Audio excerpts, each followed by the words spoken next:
수학하면 딱딱하고 어렵다고 생각하는 분들이 많은데요. 하지만 우리가 몰랐던 생활 곳곳에 수학이 숨어 있고 또 갈수록 중요성이 커지고 있습니다. 네, 오늘 사이언스 매거진에서는 박형주 국가수리과학연구소장을 모시고 이 시대의 수학에 대해서 함께 이야기해 보겠습니다. 어서 오십시오. 안녕하세요. 네, 안녕하십니까. 예, 오랜만에 뵙겠습니다. 네. 자, 수학의 중요성에 대해서 늘 소장님이 말씀을 하고 다니시는데 수학의 중요성 어떤 것을 꼽을 수 있을까요? 저는 21세기 그러니까 정보 과잉 시대입니다. 무한 데이터 시대죠. 2009년부터 2년간 세계 휴대폰을 통해 처리된 데이터 총량이 인류가 그 이전 2000년 동안 생산해낸 데이터 총량만큼 된다고 합니다. 예. 그러니까 이렇게 그 데이터가 늘어나면은 그리고 더구나 사물 인터넷이 광범위하게 도입되면 그야말로 무한 데이터 시대로 가거든요. 이런 데이터들은 그냥 숫자들의 모임에 불과합니다. 이거 무슨 의미인지를 읽어낼 수가 없거든요. 그렇죠. 제가 자주 드는 예가 그 간호사 나이팅게일인데요. 이분이 그 전쟁에서 수많은 병사들이 죽어나가는데 왜 죽는지를 물어봤어요. 근데 사람들은 당연히 전쟁이니까 총 맞고 칼 맞아 죽겠지 그랬거든요. 근데 이분은 안 믿었어요, 그거를. 그 데이터를 모으고 분석을 시작했습니다. 사망자 데이터 분석을.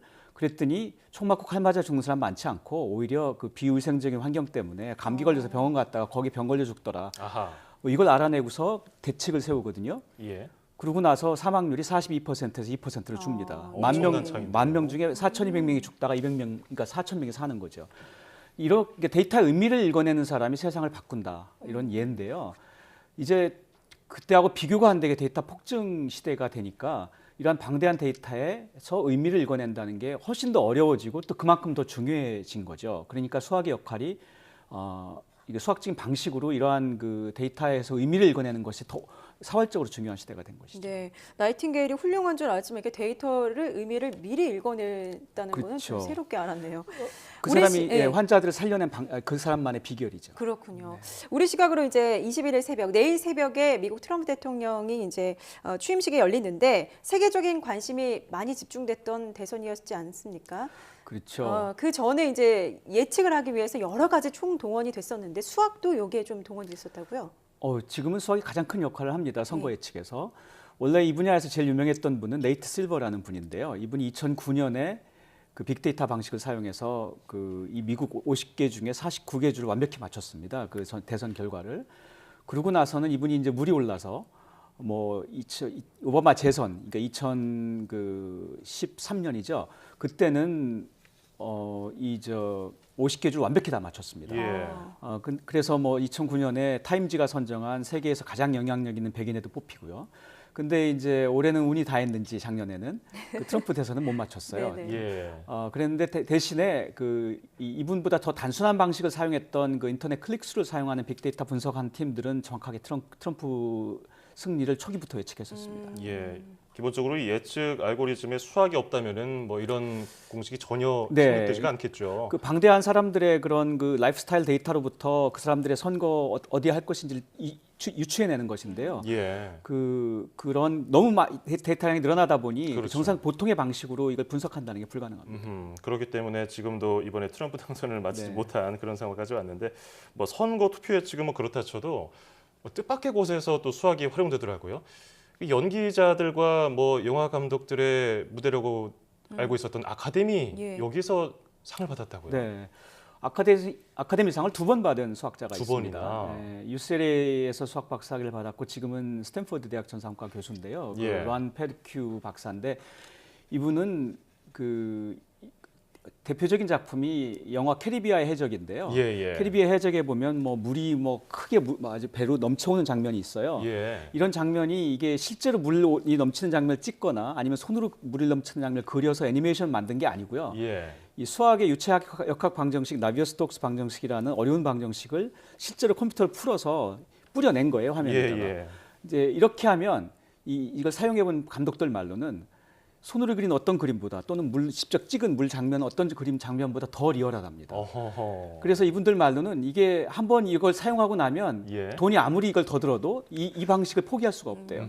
그래서 지금 헐리우드의 대부분의 스튜디오가 이분 소프트웨어를 사용하고 있고 그 바람에 돈도 벌었지만 거기에 뭐 아카데미상을 2번 받는 영예도 누렸죠. 예. 참 이렇게 수학적 원리가 다양한 분야에서 활용이 되고 있는데 사실 일상에서는 수학이라는 실체를 좀 느끼기가 쉽지가 않거든요. 네. 어떻습니까? 우리 주변에 많죠. 예. 가장 제가 지금 여기 오느라고 이제 교통카드를 썼어요. 예. 지하철 탔죠. 그 교통카드 안에 제 개인 정보를 보호하는 암호가 깔려 있습니다. 그게 타운곡선 암호란 상당히 높은 수준의 수학 암호입니다. 그리고 뭐 인터넷 상거래에서 시에도 아시다시피 해커로부터 제 정보를 보호해야 되니까 그때도 암호화를 하는데요. 이런 방식이 그 수학의 정수론을 사용하는 아주 높은 수준의 암호를 씁니다. 게다가 뭐 날씨 예측할 때 기상 데이터를 모아서 수치 예측이라고 하는 미적분을 사용하는 높은 아주 고난도의 수학을 씁니다. 이 과정에서 물론 슈퍼컴퓨터도 쓰는데요. 하지만 슈퍼컴퓨터도 그 수학 방식의 예측 알고리즘이 없으면 무용지물이죠. 예. 게다가 가장 뭐 자동차 운전하시는데요. 거기 내비게이션 요즘 다 쓰지 않습니까? GPS에서 모은 데이터를 가지고 최단 코스를 만들어내는 것도 그래프 이론이라고 하는 수학 이론입니다. 그렇군요. 뭐 쓰이지 않는 곳이 없습니다. 교통, 영화, 아까 아카데미상도 받았죠. 뭐 범죄 프로파일링 할 때도 쓰이는데, 근데 사실 우리나라 현실이라는 것이 학생들이 입시 위주의 수학 공부를 합니다. 그래서 그렇죠. 예전에 저도 기억나는 것이 칠판 앞으로 나와서 풀어봐라. 긴장되고 맞아요. 틀릴까봐 무섭고. 이 공포의 기억을 갖고 예, 계시네요. 그러니까 이런 수학 때문에 대중들이 좀 수학에 대한 재미를 어려서부터 못 느끼는 거 아닌가. 그래서 좀 노력이 필요할 것 같은데요. 네, 수학을 포기했다는 이 수포자라는 말이 유행하고 있고요. 예. 아주 저도 걱정이 많습니다. 사실 뭐 문제만 끊임없이 풀면 누가 신나서 공부하겠습니까? 수학 그렇죠. 싫어하는 게 당연하죠. 제 생각엔 일단 학생들이 이 수학을 공부하려고 책상에 앉게 해야 되거든요. 예. 근데 이걸 도대체 왜 앉아야 될지 몰라요. 배워서 어디다 쓰는지도 모르겠고 누가 만들었는지도 모르겠고 그래서 저희 그 연구소에서도 국가수리과학연구소에서도 이 수학을 왜 배워야 되는지 배워서 어디다 쓰는지 그리고 학생들이 자기 손과 눈으로 직접 체험하는 그런 방식을 저희가 도입해서 학생들에게 직접 보여주는 그런 뭐 노력을 하고 있습니다. 예. 예. 그리고 또 이제 최근 수학 능력이 뛰어난 인공지능이 등장을 하면서 굳이 또 우리가 수학을 배워야 되냐, 얘네가 대신하면 되지 않겠냐 이렇게 생각하는 사람들도 있거든요. 네. 이 부분에 대해서는 어떻게 생각하시나요? 저는 수학자이지만 예. 사실 학교에서 배운 수학은 나중에 다 잊어먹어도 된다고 생각합니다. 어허. 오히려 그러니까 뭐 이 지식 전수형 교육 시대는 이제 끝났다고 생각하는데요. 아시다시피 인공지능이 이제 들어오게 되는데 본격적으로 인간 노동의 상당량을 인공지능이 대신하지 않습니까? 예. 그런 시대에도 뭐 기초 자료를 모으고 나이팅게일처럼 그리고 나이팅게일처럼 그 자료로부터 합리적 추론의 과정을 거쳐서 결론에 다다르는 지금 이 사람들이 지금 총 맞고 칼 죽는 게 아니다는 이런 합리적 사고의 능력은 어떤 시대든지 중요한 것인데요. 이러한 그 합리적 사고의 능력은 천부적인 게 아니고 어떤 생각 연습, 훈련을 통해서 얻어야 하는 능력입니다. 예. 그러니까 수학 교육은 그걸 평생 기억하라는 뜻이 아니고 그 과정에서 이러한 생각의 연습을 수행하고 실제로 합리적인 사고의 과정을 연습하라는 것이거든요. 근데 뭐 우리 교육이 아시다시피 최근에 이렇게 막 짧은 시간에 많은 문제를 풀어내는 그런 기술로 전락했어요. 예. 그리고 뭐 실수하면은 알아서 틀리든 몰라서 틀리든 결과가 똑같이 다 틀리기 때문에 아이들이 그렇죠. 실수를 두려워하고 이 모험을 마다 안아야 되는 시대에 모험을 안 하려고 하고 이런 문제죠. 그러니까 이건 참 곤란하죠. 그러니까 이렇게 그 짧은 시간에 문제 잘 푸는 거는 사실 복잡 다단한 이 시대의 어떤 문제 푸는 실제 일자리에서 요구하는 그런 소양하고 관련이 없습니다. 예, 그렇군요. 아이러니하게도 뭐 수학과학 학생들의 뭐 세계 대회에서는 높은 순위를 차지하고요. 네. 그런데 일반 대중들은 좀 수학을 기피하는 그런 뭐 나는 천부적인 수학 머리가 없어 이렇게 치부하는 분들도 있는데 그럼 우리가 일상 생활에서 대중들이 하나의 놀이처럼 수학을 할 수 있는 그런 것을 이렇게 좀 기대하려면 어떤 네. 노력을 해야 될까요? 그래서 저희 연구소에서 몇 가지 노력을 하는데요.